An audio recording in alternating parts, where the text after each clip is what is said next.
nous avons des informations importantes à vous donner concernant les produits qui sont en vente dans ce magasin Carrefour, afin que vous puissiez faire vos courses en toute sécurité. Je parle des produits de l'occupant israélien et, comme vous le savez, ce magasin, en tout cas Carrefour le sait, met en vente des produits qui ne sont même pas étiquetés en conformité avec la législation française. Ces avocats, par exemple, eh bien, il faut carrément avoir une loupe pour savoir d'où ils viennent.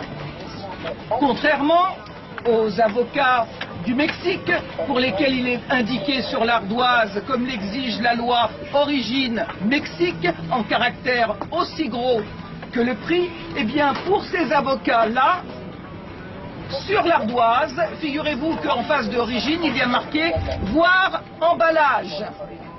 Et pour voir emballage, eh bien il faut avoir une vue très perçante pour arriver à détecter le mot Israël.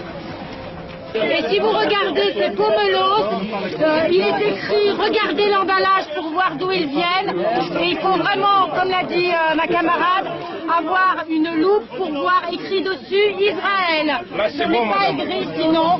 Et l'État d'Israël viole les droits des Palestiniens tous les jours, maltraite des enfants, arrête des enfants, arrête des adultes, assassine.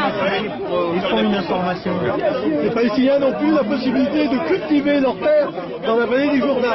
Mais il y a d'immenses colonies agricoles dans cette vallée qui produisent ces dates. Ça, c'est la direction qui peut vous permettre. Bien sûr, il n'y a pas marqué Israël dessus.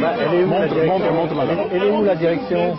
Le boycott d'Israël, tant que cet État foulera au pied les droits les plus élémentaires du peuple palestinien, est une action efficace, pacifique et non violente. Au XXe siècle, Gandhi en Inde, Nelson Mandela en Afrique du Sud ont prôné le boycott pour mettre fin à l'apartheid. Ce qui vaut pour le client vaut aussi pour le marchand.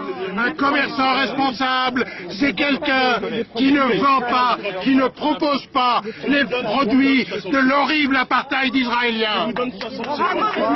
Arrêtez le chantage à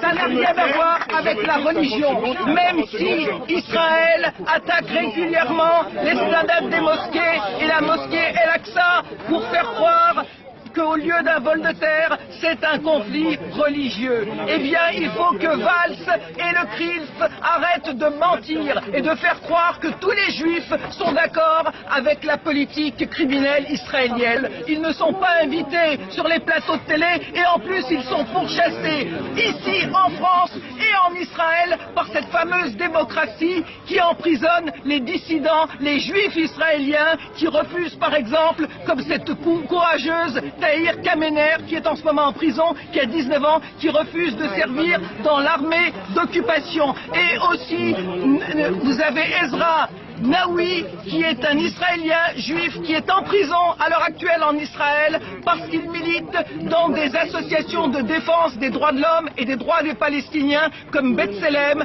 et Taïouch. Eh bien, il faut leur rendre hommage, et ainsi qu'à Gideon Lévy, qui est un journaliste israélien qui appelle au boycott de son État, l'État d'Israël, parce qu'il n'a pas trouvé pour le moment, comme nous, de meilleurs moyens de faire le droit et la justice. Alors on dit boycott Israël, État d'Israël, État criminel. Voilà, merci. Boycott Israël, criminel, Carrefour, complice, Carrefour, complice, Israël, criminel, Carrefour, complice, Israël, criminel.